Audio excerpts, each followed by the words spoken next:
On est très heureux d'accueillir Christophe, de vous accueillir dans ce lieu dont on ne pouvait pas, je pense, imaginer mieux pour parler de la tradition des cafés, du débat politique dans les cafés, dans les bistrots et les cafés du commerce. Donc on est au comptoir du Bordelais, rue de l'Armorique, pas loin de Montparnasse. Et Christophe, je vais vous poser la question sacramentelle maintenant dans ces petites émissions, c'est si je vous dis café du commerce, vous me répondez. Eh bien je vous réponds Bottega del Café. Alors Bottega del Café, ça a l'air d'être la même chose puisqu'en fait c'est la boutique du café, c'est le café, c'est même l'origine du café. Et en fait c'est un petit peu différent. La Bottega del Café, c'est une pièce de théâtre. Pièce de théâtre signée Carlo Goldoni, donc grand auteur italien du XVIIIe. La pièce est de 1750. Ce sont les années de maturité de Goldoni. C'est déjà une grande star. Il a connu des saisons merveilleuses à Venise et il fait évoluer ce qu'on appelle l'art de la commedia dell'arte.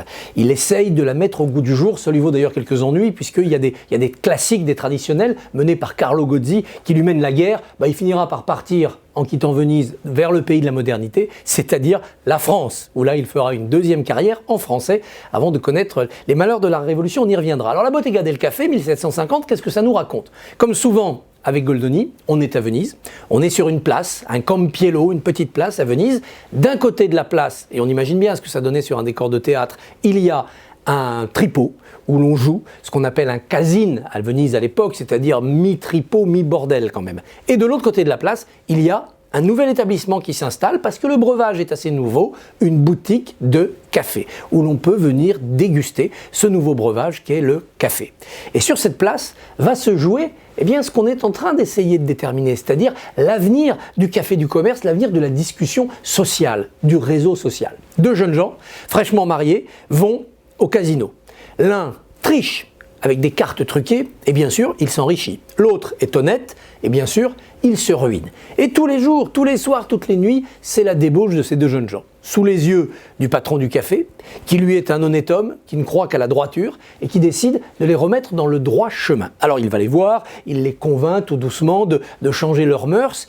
À grand renfort de café et surtout d'hospitalité dans sa Bottega del Café, il les remet sur le droit chemin. Sauf que pas de chance.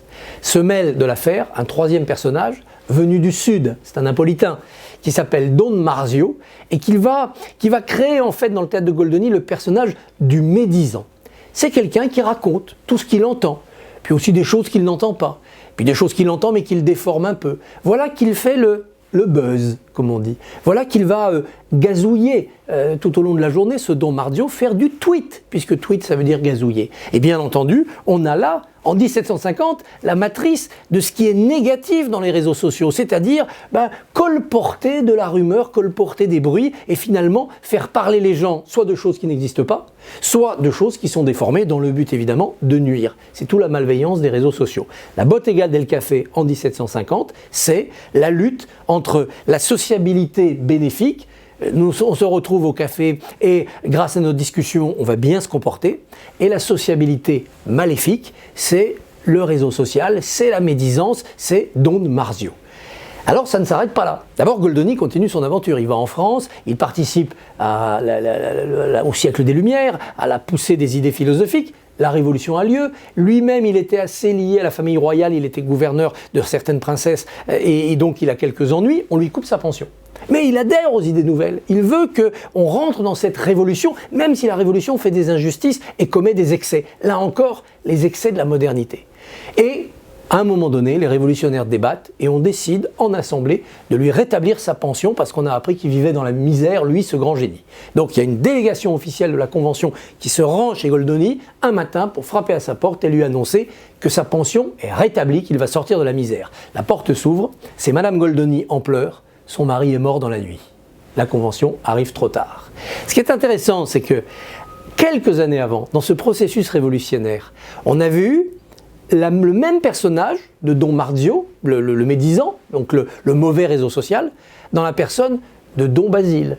Don Basile, c'est dans le Barbier de Séville, celui qui explique à Bartolo comment détruire une réputation. par la rumeur. Allez-y, dites du mal. Et puis la rumeur, piano d'abord, risforzando ensuite, va faire son chemin et revenir en tempête. Donc vous voyez, on a déjà cette maturation de la médisance, c'est-à-dire tout ce qu'on n'arrive pas à contrôler sur les réseaux sociaux quand ça nous échappe. Est-ce que ça s'est arrêté après? Non. Et là, le théâtre nous donne aussi un très bel exemple. Si on prend Marius Fanny César, donc là on est en 1930, on est en France, on est dans un sud très chaleureux, c'est Marseille.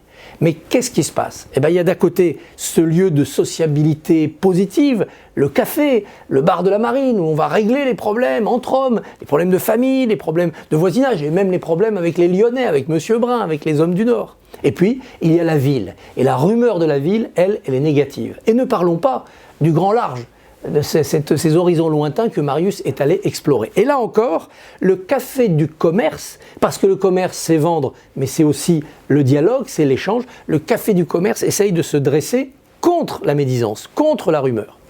Alors aujourd'hui, qu'est-ce qui peut se passer?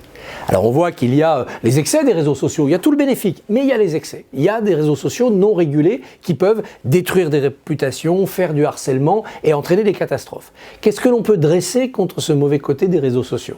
On a vu avec le confinement que les mêmes technologies pouvaient servir à faire des apéros Zoom, des apéros vidéo, des apéros pour maintenir une sociabilité qui ne soit pas seulement virtuelle et qui, même si elle est distancielle, elle est quand même bienveillante, elle est quand même affectueuse. Mais je crois quand même qu'on ne remplacera jamais ce genre d'établissement, c'est-à-dire un endroit où on vient chercher d'abord de l'hospitalité avant même de venir y chercher du café, des breuvages encore plus agréables ou un échange. C'est ça qu'il faut préserver dans nos sociétés, c'est des lieux où l'humain reste dominant, et même si on est très attentif aux innovations technologiques, très attentif aux nouvelles idées, à la modernité, très favorable au progrès, regardez ce qu'il faut conserver de pérenne dans l'échange humain pour que le café du commerce ne devienne pas seulement le commerce du café ou d'autre chose, mais reste une affaire humaine. Christophe, merci pour cet éclairage et surtout ce que j'aime bien dans ce que vous venez de dire, c'est cette dualité du mot commerce au bout du compte. C'est-à-dire à la fois vendre, acheter, etc., mais aussi commercer avec les autres. Et cette idée de retrouver là-dedans cet élément de sociabilité qui peut-être ce qui nous manque en ce moment, clairement. Et ça je crois que c'est peut-être moi ce que je garderai comme mot de la fin sur le sujet qu'on vient d'évoquer. Merci à vous. Merci à vous, à bientôt.